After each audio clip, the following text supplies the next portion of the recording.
नमस्कार दोस्तों, हमारी आज की कहानी का नाम है चिराग। सुनंदा 4 साल हो गए, अभी तक तुम्हारी बहू ने खुशखबरी नहीं सुनाई। नीरा की बुआ सास ने उसकी सास यानी अपनी भाभी से कही, क्या बताएं जिज्जी, आजकल बच्चे सुनते कहाँ हैं। हम तो कितनी बार नीरा से कहते हैं, भाई अब तो हमारे पोते या पोती का मुंह दिखा दो, पर कोई जवाब ही नहीं देती है। अब उदय से तो कहूँगी नहीं, कोई बेटों से थोड़े ना ऐसी बात करता है।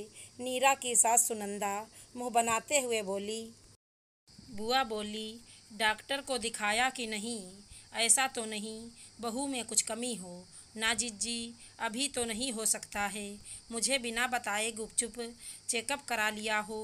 वैसे हमारा उदय हमसे कुछ छिपाता तो नहीं है, सुनंदा जी बोली। अंदर नीरा काम करते हुए दोनों की बातें सुन रही थी। दोनों की बातें सुनकर उसकी आंखों में आंसू आ गए। शादी को 4 साल हो गए, पर उसकी गोद अभी भी सूनी थी। उसका भी मन करता था कि वो माँ बन जाए, लेकिन अभी तक उसकी गोद सूनी थी। शाम को उदय जब घर आया तो उसने बुआ और मम्मी की बातें उसे बताई। बोली, उदय आप मम्मी जी को सब कुछ बता क्यों नहीं देते कि मैं माँ नहीं बन सकती? हमने चेकअप करा लिया है और कमी मेरे अंदर है। मम्मी जी बहुत समझदार हैं, वो हमारी समस्या समझेंगी। कब तक हम उनसे छुपाएंगे? उदय ने कहा। अच्छा नीरा, तुम परेशान ना हो, बुआ जी चले जाएं, फिर हम दोनों मम्मी से बात करते हैं। अगले दिन बुआ फिर वहीं बच्चों की बात लेकर बैठ गईं। सुनंदा, तुम तो सभी देवी देवता नौत दो, प्रसाद बोल दो, जल्दी से तुम दादी बन जाओ। नीरा का चेहरा उतर गया। सुनंदा जी उसको देख रही थी। बोली, क्या हुआ बेटा? बुआ की बात का बुरा ना मानना, वो थोड़े पुराने ज़माने की हैं तो बोल देती हैं। वैसे बेटा, वे गलत तो नहीं कह रही। अब टाइम हो गया है, तुम लोगों को बच्चा कर लेना चाहिए। नीरा फिर भी चुप रही। उसकी हिम्मत ना हुई अपनी सास को सच्चाई बताने की। 2 दिन बाद बुआ जी चली गईं, लेकिन उसके घर में खलबली सी मच गई। सुनंदा जी फिर उसे समझाने लगीं। आज उदय घर पर ही था तो उसने मम्मी की बात सुन ली। वो बीच में बोल पड़ा, मम्मी, मैं और नीरा आपको कुछ बताना चाहते हैं। सुनंदा जी घबराकर बोली, क्या बात है बेटा? कुछ छिपा तो नहीं रहे तुम दोनों?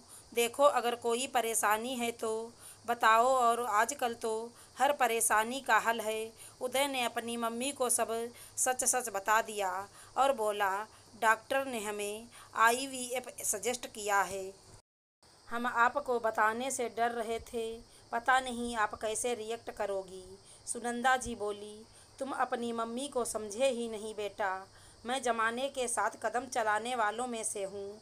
अगर डॉक्टर ने कहा है तो जल्दी से इलाज शुरू करो। ऐसा ना हो कहीं और देर हो जाए। इतने दिनों से मैं भी तुमसे संकोचवश नहीं पूछ पाती, पर नीरा से तो बोलती थी। और बहू, तुमने मुझे अपना समझा ही नहीं, जो अपनी परेशानी मुझसे साझा नहीं की। और चलो, मैं खुद तुम्हें डॉक्टर के पास लेकर चलूँगी। नीरा उनसे चिपट कर रोने लगी। मम्मी, मैं कितनी भाग्यशाली हूँ जो मुझे आप जैसी सास मिली। वो उस दिन आप बुआ से बातें कर रही थी तो मुझे लगा आप भी पुराने विचारों वाली हैं और आप IVF के लिए तैयार नहीं होंगी। अरे बेटा, वो तो बुआ के साथ उनके जैसा ही बोलना पड़ता है। अच्छा चलो, आज का ही अपॉइंटमेंट लो, मैं भी चलूँगी तुम लोगों के साथ। फिर नीरा का IVF प्रोसेस शुरू हुआ। 2 बार सफलता नहीं मिली, पर सुनंदा जी अपनी बहू के साथ हर हाल में खड़ी रहीं।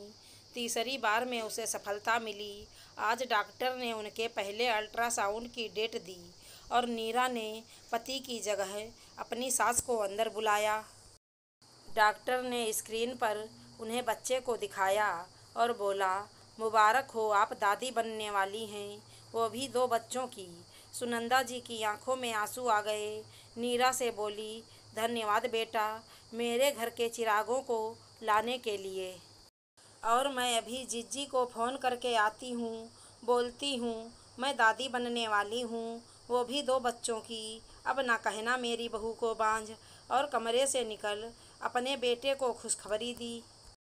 और अपनी ननद को फ़ोन लगाने लगीं। आशा करती हूँ हमारी कहानी अच्छी लगी होगी। धन्यवाद दोस्तों।